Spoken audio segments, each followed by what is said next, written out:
Cambiar absolutamente de tema por la evasión. La evasión, esta mañana el gobierno presentó un nuevo plan contra la evasión en el transporte público, una evasión que llega al 40%. Vamos a conocer los detalles junto al ministro de Transporte, Juan Carlos Muñoz. ¿Cómo está, ministro? Muy buenas tardes.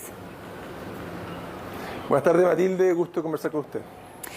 Ministro, son cifras muy altas de evasión, sin embargo, ¿cómo ha sido la tendencia en el último año? Sabemos que este número no ha sido el mayor dentro de todas las estadísticas que se tienen. Bueno, efectivamente, nuestro sistema de transporte público en Santiago, que tiene elementos muy positivos, ¿no es cierto? Una red de metro extraordinaria, más buses eléctricos que casi cualquier ciudad fuera de China. Tenemos sistema de integración tarifaria, recaudo, y eso lo hace como son las bondades positivas de nuestro sistema, pero tiene unos elementos que deberían avergonzarnos, y este es uno. Y lo que hemos medido con una metodología nueva que hace que no sea tan comparable con las cifras que teníamos antes, esto es más preciso, nos da una cifra un poco más alta, es que 2 de cada 5 personas efectivamente no pagan su pasaje o no validan su tarjeta al ingresar a un bus, y eso por supuesto que nos parece extraordinariamente preocupante. ¿Qué lo explica, ministro? Dígame.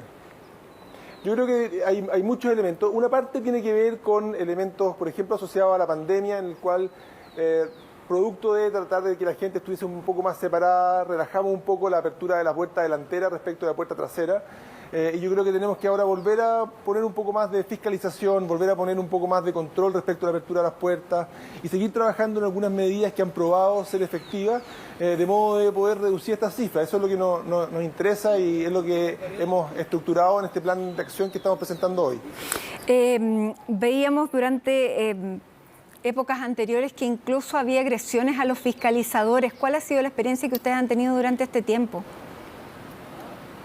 Bueno, efectivamente esta es una labor que es bien ingrata y por eso tenemos que trabajarla en distintas dimensiones. No se trata solamente de fiscalizar los buses, aun cuando nos hemos propuesto duplicar la cantidad de fiscalizaciones que vamos a hacer el próximo año respecto a este año, pero también trabajar en otros ámbitos, no solamente los temas de fiscalización, sino que, por ejemplo, poder tener un mejor control de acceso, asociado, por ejemplo, a que haya más zonas pagas en la ciudad, estos como lugares donde la gente paga por entrar al paradero antes de entrar al bus, que han mostrado ser efectivas. Vamos a aumentar en un 40% las zonas pagas en nuestra ciudad, lo que yo creo que nos va a ayudar.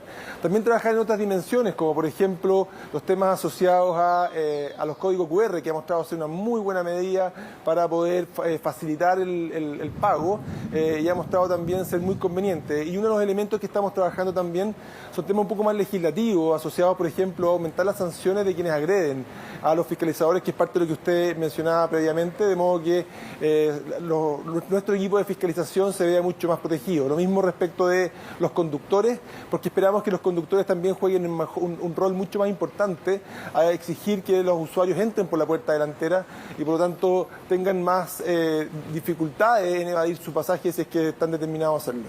Claro, pero ahí está la dificultad de efectivamente la gente tiene que subir por la puerta delantera, pero cuando la gente se baja es ahí donde los evasores entran, por las puertas traseras. Es complejo. Bueno, por eso, por supuesto, pero sí, los conductores tienen también herramientas para poder tratar de cerrar las puertas cuando la mayoría de los pasajeros que están bajando ya han bajado. Yo creo que ahí hay una medida que se puede hacer. Estamos aumentando los incentivos también para los operadores de buses respecto de la evasión que tiene hoy día, poder reducirla, que tengan un incentivo a que si lo hacen van a poder tener más ingresos, y al mismo tiempo multas asociadas a aquellos buses que al llegar a una parada simplemente abren las puertas traseras facilitando que gente que no ha pagado pueda ingresar al bus sin ningún tipo de problema. Ahora, claro, antes, ministro, se daba un incentivo por boleto cortado, eso ya no existe. ¿Qué es lo que se podría pensar equivalente, en forma equivalente? Bueno, justamente este tipo de incentivo es decir, bueno, midamos la evasión. Si lo que nos preocupa es la evasión, lo que tenemos que hacer es un incentivo a que los buses presenten menos evasión. Y además hay un tema importante que tiene que ver con que probablemente parte importante del control de la evasión no necesariamente, como lo hacía antes, lo tiene que hacer el conductor. El conductor lo que hace es conducir el vehículo y esa es su principal preocupación. Abre puertas, cierra puertas y la preocupación acá en este caso es que se concentre en que la gente que ingresa al bus lo haga por la puerta delantera. Ministro, ¿hay metas que se haya propuesto el gobierno al comenzar a aplicar este plan? Bueno, las metas que nos hemos propuesto tienen que ver con las acciones que estamos trabajando, como por ejemplo, como decía, aumentar un 43% las zonas pagas, duplicar la cantidad de fiscalizaciones, y lo que queremos es que este 40,2% que estamos reportando hoy día para el primer semestre, entre enero y junio de este año, vaya a la baja, y eso es lo que queremos ver. Como usted decía, este no es el indicador más alto que hemos tenido en el pasado, en la pandemia tuvimos un indicador un poco más alto que este, y lo que tenemos que hacer es mantener un esfuerzo por reducir esta cifra que a todos nos interesa, porque tiene impactos, como decía al principio, financieros, éticos, ¿verdad? Y también de mucha insatisfacción por parte de aquellas personas que efectivamente pagan su pasaje. Ministro, estamos viendo también la necesidad que hay para incrementar el valor en el transporte público, cosa que no viene sucediendo hace 3 años. Tiene además esta carga simbólica de haber sido, digamos, la gota que rebasó el vaso ante el estallido social. Si se lograra disminuir la evasión en un porcentaje importante, ¿se podría, digamos, retener un poco el alza o eso es independiente? O sea, las alzas del transporte público tienen que ver con un balance entre los ingresos del sistema y los costos del sistema. Y por supuesto que si nosotros logramos tener una mayor pago, eso nos va a aumentar los ingresos. Y si aumentan los ingresos, entonces en el futuro va a ser menos necesario tener que activar alzas del transporte de la tarifa. Y eso es parte de lo que define un organismo externo al Ministerio que se llama el panel de expertos, que es el que va haciendo esos cálculos y nos va indicando cuándo es necesario tener que subir la tarifa. Y por supuesto que si nosotros logramos combatir la evasión y transmitirle a los usuarios que todos los que usamos el transporte público cotidiano, que es fundamental pagar el pasaje porque de otra manera, ¿no es cierto?, estamos forzando una alza de la tarifa y por lo tanto, o aumento de subsidios, lo que significa perjudicar a otros ámbitos de la política social. Es muy importante que todos los que estamos en el transporte público lo entendamos así y hagamos un esfuerzo por pagar la tarifa que es lo que corresponde.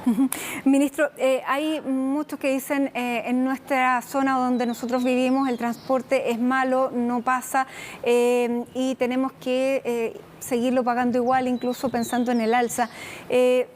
¿Cuán uniforme es el servicio que se está prestando en distintos puntos del país y de la región metropolitana? Yo creo que hay que distinguir, ¿no es cierto?, lo que es el sistema de red metropolitano, que nos convoca en este caso y es el que presenta estos altos niveles de evasión, y lo que es el resto del país. Y en este sistema en particular, los indicadores que tenemos de calidad de servicio efectivamente muestran algún grado de disparidad. No todas las empresas tienen los mismos niveles de servicio. Sin embargo, los niveles que tienen han ido al alza y hoy día tenemos niveles de espera y relativamente bajos. Es cierto que hay distintos niveles de frecuencia en distintas partes de la ciudad, por lo tanto es difícil poder jugarse con una cifra que sea pareja para todos, ¿no? Y hay momentos en el día en que hay servicios que presentan filas importantes y yo las presencio como usuario muy frecuentemente, y parte de nuestra preocupación desde el Ministerio es poder ir generando las activaciones para poder fortalecer el nivel de servicio en aquellas zonas en las cuales, por ejemplo, hay colas para poder ingresar a los buses. Queremos, lo que nos convoca en definitiva es poder ir aumentando la cantidad de usuarios que participan del sistema, que usan el sistema, porque al final eso es lo que le va a dar mayor sustentabilidad a nuestra ciudad, reduciendo congestión, reduciendo contaminación, reduciendo gases de efecto invernadero. ¿Es posible poder incluir a las provincias de Talagante, Melipilla y el Maipo a la red metropolitana? Porque ahí se quejan de que hay pocos buses que son muy caros y que no dan el servicio por el que se está pagando. Bueno, lo que menciona Matilde es una preocupación evidente, ¿no es cierto? Cuando el sistema se inició y se planificó probablemente a principios de este siglo, ¿no?, hace ya 20 años atrás, efectivamente la ciudad no era exactamente la que tenemos hoy día, la ciudad se ha ido expandiendo y parte de la preocupación que tenemos es cómo podemos irnos integrando de mejor manera con las comunas que quedaron fuera del sistema. Yo entiendo el clamor que tenemos desde esas comunas. Estamos estudiando el problema, estamos viendo fórmulas para poder ver cómo poder integrarlos o al menos poder regular esos servicios para poder entregar un mejor nivel de servicio y una tarifa un poco más controlada para esas comunas. Ministro, lo quiero sacar también de este tema de la evasión. Vamos a ver, por cierto, y esperar que esta evasión se reduzca, pero lo quiero llevar al tema del paro de los camioneros, porque el Ministerio del Transporte fue hoy día el que acogió a los dirigentes que están conversando con el gobierno y no se llegó finalmente a este acuerdo por el tema de las querellas por ley de seguridad. ¿Están las puertas del Ministerio abiertas? ¿Siguen las puertas del Ministerio abiertas para retomar las conversaciones? Por supuesto, a pesar de que la verdad que los dos puntos más importantes de discusión acá, que son parte de las solicitudes de parte de los dirigentes gremiales, es por un lado mayor seguridad en las vías y por otro lado también los precios asociados a los combustibles, que son dos ámbitos en los cuales el Ministerio de Transporte tiene una competencia muy limitada.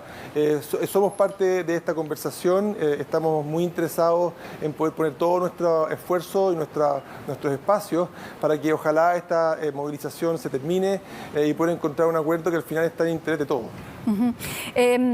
¿Hay reportes de complicaciones en la ruta a esta hora de la tarde que le hayan informado? A mí todavía no me han informado de complicaciones en la ruta. Ahora, los temas de las vías, de las autopistas, ¿verdad?, de las carreteras, es más bien materia de obras públicas. Sin embargo, yo espero que prime la cordura y de a poco vayamos avanzando para poder encontrar una buena solución a este conflicto, que al final lo que nos interesa, ¿verdad?, es que podamos cerrarlo y podamos tener una normalización, ¿no es cierto?, del tráfico en la ruta, que es fundamental para muchas personas en nuestro país. Ministro, y en otro tema también, porque ya nos acercamos a fin de año, comienza el 2023 y se termina el tiempo por el cual fueron extendidas las licencias de conducir vencidas. ¿Cómo el Ministerio puede apoyar a los municipios para que no se produzcan aglomeraciones cuando la gente vaya a tratar de renovarla? ¿Qué va a pasar ahí? Ese es un tema que también nos preocupa, que estamos trabajando, que lo tenemos en carpeta. Estamos buscando mecanismos también con algunos parlamentarios respecto de poder flexibilizar algunas de las condiciones, por ejemplo, asociados tal vez a los permisos médicos, a los certificados médicos, de que las personas están en las condiciones oportunas para poder renovar. Estamos trabajando en distintos ámbitos para ver cómo podemos hacernos cargo de una carga que va a tener el sistema, que probablemente podría generar tal vez una demora demasiado larga. Por lo tanto, tenemos que trabajar para que eso no ocurra. ¿Pero va a haber una nueva prórroga, ministro? Eso no lo hemos definido todavía. Ok, no se ha definido la nueva prórroga y se está estudiando entonces cómo apoyar a los distintos municipios para poder dar el servicio que permita esta renovación sin caos, como vimos que ocurrió durante un tiempo con la renovación de las cédulas de identidad. Así es. Bien, ministro, le queremos agradecer este contacto hasta ahora con CNN Chile. Gracias por estar con nosotros. Vamos a estar pendientes de lo que ocurre en el tema de la evasión y, por cierto, en este paro de camioneros. Que tenga una buena tarde, un buen fin de semana, ministro. Muchas gracias. Muchas gracias, Matilde. Que tenga un buen fin de semana. Hasta luego.